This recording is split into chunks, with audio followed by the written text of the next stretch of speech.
आपका पूरा दिन भाग दौड़ में गुजर गया। ऑफिस, घर, बच्चे, ट्रैफिक, फोन की नोटिफिकेशंस, सबने मिलकर तुम्हारी सारी ताकत चूस ली। अब तुम बिस्तर पर लेटे हो, तकिया नरम लग रहा है, कंबल गरम, आंखें अपने आप बंद होने को हैं। तभी अचानक ख्याल आता है, अरे प्रार्थना तो करनी थी।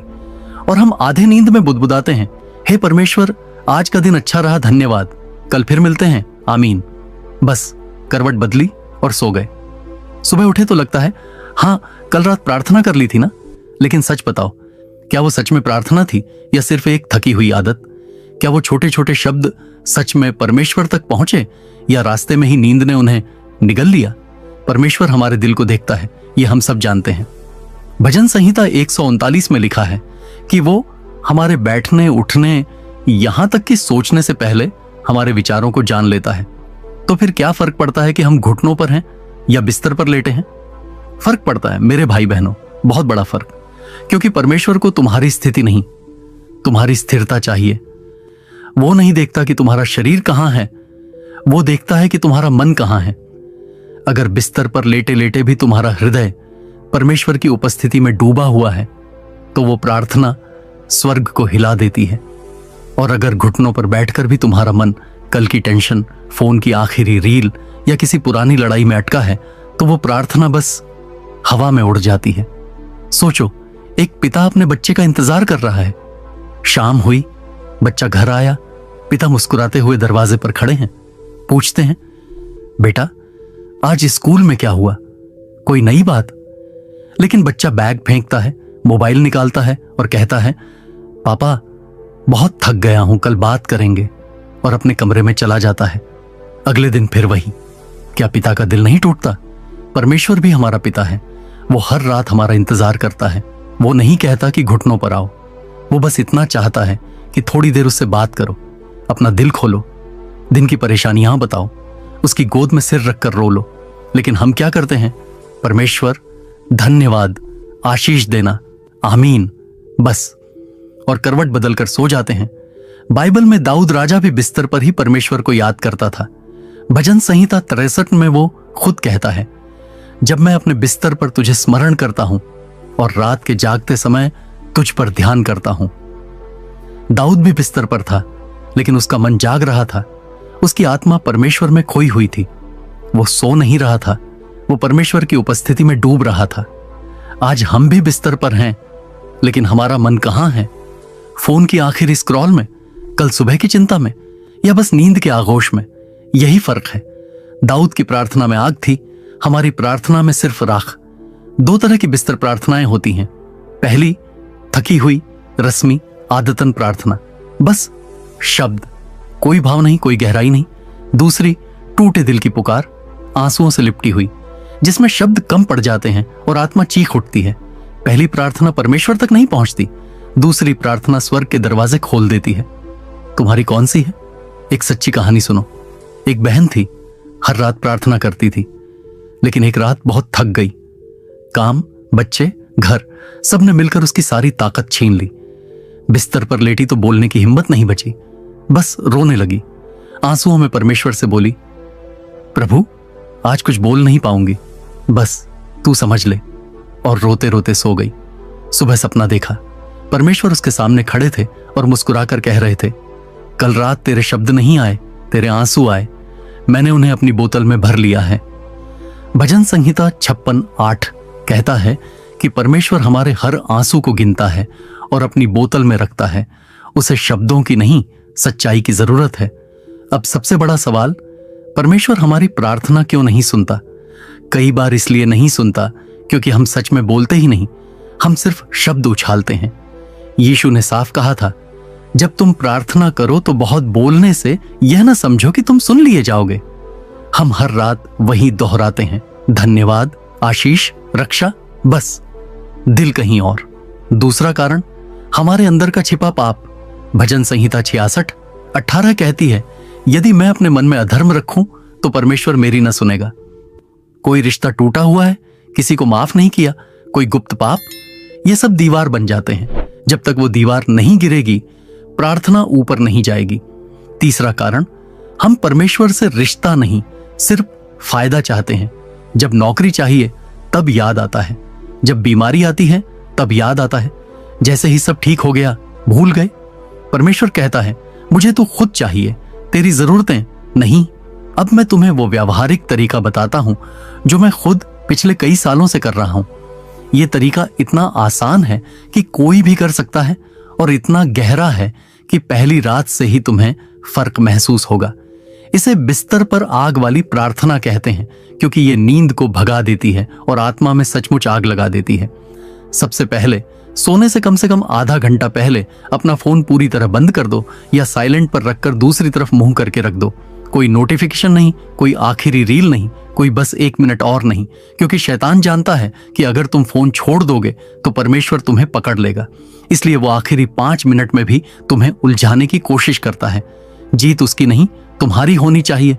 फिर जैसे ही बिस्तर पर लेटो, तकिया लगाओ, कंबल ओढ़ो, लाइट बंद करो और सबसे पहले आंखें बंद करके धीरे से कहो, पवित्र आत्मा आ, मुझे जगा दे। मेरे थके हुए मन को, मेरी सुन्न पड़ी भावनाओं को अपने पास खींच ले। मैं खुद नहीं कर पाऊंगा, तू ही मुझे उठा। बस ये एक वाक्य कहते ही कुछ होता है। ऐसा लगता है जैसे कोई अदृश्य हाथ तुम्हारे दिल पर रख दिया गया हो। नींद जो 5 सेकंड पहले भारी थी अचानक हल्की पड़ने लगती है। तीसरा कदम, आज के पूरे दिन में परमेश्वर ने जो 3 छोटी छोटी बातें की उन्हें याद करो और सच में ऊंचे स्वर में नहीं, दिल से धन्यवाद दो। जैसे, प्रभु तूने आज सुबह मुझे समय पर उठाया, नहीं तो लेट हो जाता। तूने ट्रैफिक में मेरी गाड़ी बचाई, तूने मेरे बच्चे को स्कूल पहुंचाया। 3 बातें, बस 3, लेकिन उन्हें महसूस करके बोलो। तुम देखोगे आंखों में आंसू अपने आप आने लगेंगे, क्योंकि जब हम धन्यवाद देते हैं तो परमेश्वर की उपस्थिति नजदीक आ जाती है। चौथा कदम, आज का एक पाप कबूल करो, बस एक। झूठ बोला, गुस्सा किया, किसी को मन ही मन कोसा, फालतू समय बर्बाद किया, जो भी हो, बिना बहाना बनाए कहो, प्रभु आज मैंने ये गलती की, मुझे माफ कर दें। और जैसे ही तुम कबूल करते हो एक बोझ हल्का होता है। ऐसा लगता है जैसे कोई तुम्हारे सीने से पत्थर हटा रहा हो। 5वां और सबसे ताकतवर कदम, उस एक व्यक्ति का नाम लो जो तुम्हें बिल्कुल पसंद नहीं, जिससे नफरत सी होती है, जिसने तुम्हें दुख दिया, और उसके लिए प्रार्थना करो, प्रभु इस इंसान को आशीष दे, इसके घर में शांति दे, इसकी जरूरतें पूरी कर। पहली बार ये करना बहुत मुश्किल लगेगा, गला रुक जाएगा, लेकिन जैसे ही तुम ये कहोगे अचानक तुम्हारे अंदर की कड़वाहट पिघलने लगेगी और परमेश्वर मुस्कुराने लगेगा, क्योंकि तुमने उसके सबसे बड़े नियम को मान लिया। अपने दुश्मनों से प्रेम करो।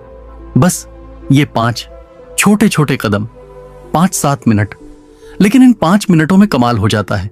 नींद भाग जाती है, कमरे की हवा बदल जाती है, कभी अचानक रोना छूट जाता है, कभी हंसी, कभी ऐसा लगता है जैसे कोई तुम्हारे बगल में बैठ गया हो, कभी दिल इतनी तेजी से धड़कने लगता है जैसे पहली बार प्रेम हुआ हो। वो परमेश्वर की उपस्थिति होती है, वो वहीं होता है तुम्हारे बिस्तर के पास। अगर तुम आज रात से ये 5 कदमों वाला तरीका शुरू कर दोगे, सिर्फ 7 दिन, लगातार 7 दिन, बिना एक भी रात छोड़े, तो मैं दावे के साथ कहता हूं कि 8वें दिन तुम खुद भागे भागे कमेंट बॉक्स में आएगा लिखोगे, भाई पहले मैं सोचता था परमेश्वर कहीं बादलों के पार है, आज लगता है वो मेरे तकिए के नीचे, मेरे कंबल के अंदर, मेरी हर सांस में बसता है। तुम्हारी नींद पहले से कहीं ज्यादा गहरी और मीठी हो जाएगी, ऐसी नींद जिसमें सपने भी पवित्र लगने लगेंगे।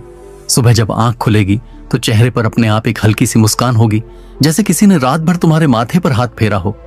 दिन भर एक अजीब सी हिम्मत, एक अनजानी ताकत रहेगी, जैसे कोई तुम्हारे साथ साथ चल रहा हो, हर कदम पर तुम्हारा हाथ थामे हुए हो।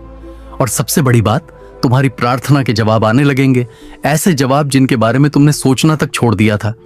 कभी अचानक फोन आएगा जिसकी उम्मीद नहीं थी, कभी वो रिश्ता अपने आप ठीक हो जाएगा, कभी वो बंद दरवाजा खुल जाएगा जिसे तुम महीनों से खटखटा रहे थे। जवाब आएंगे तेजी से, इतनी तेजी से कि तुम खुद हैरान रह जाओगे और बस मुस्कुराकर कहोगे, प्रभु ये तूने किया ना। अब सवाल एकदम साफ है, आज रात तुम फिर वही पुरानी थकी हुई आधे नींद में धन्यवाद, आशीष देना, आमीन वाली रस्म अदा करके सो जाओगे, या आज पहली बार सच्चे दिल से, टूटे दिल से परमेश्वर से मिलने का साहस करोगे। फैसला सिर्फ तुम्हारा है। परमेश्वर तो सदियों से इंतजार कर रहा है, उसके हाथ अभी भी फैले हुए हैं, उसकी आंखों में अभी भी वही प्यार है जो शुरू से था। वो अभी भी तुम्हारे नाम की पुकार सुनना चाहता है। बस एक छोटा सा कदम तुम्हें उठाना है। आज रात जब बिस्तर पर लेटो तो सिर्फ आमीन बोलकर करवट मत बदलना। धीरे धीरे प्यार भरी आवाज में आंसुओं के साथ कहना, परमेश्वर मैं तुझसे प्रेम करता हूं, सच्चा प्रेम करता हूं, मेरे साथ रह, मेरी आत्मा को जगा दे, मैं अब और अकेला नहीं रहना चाहता, आज से मैं पूरी तरह तेरा हूं।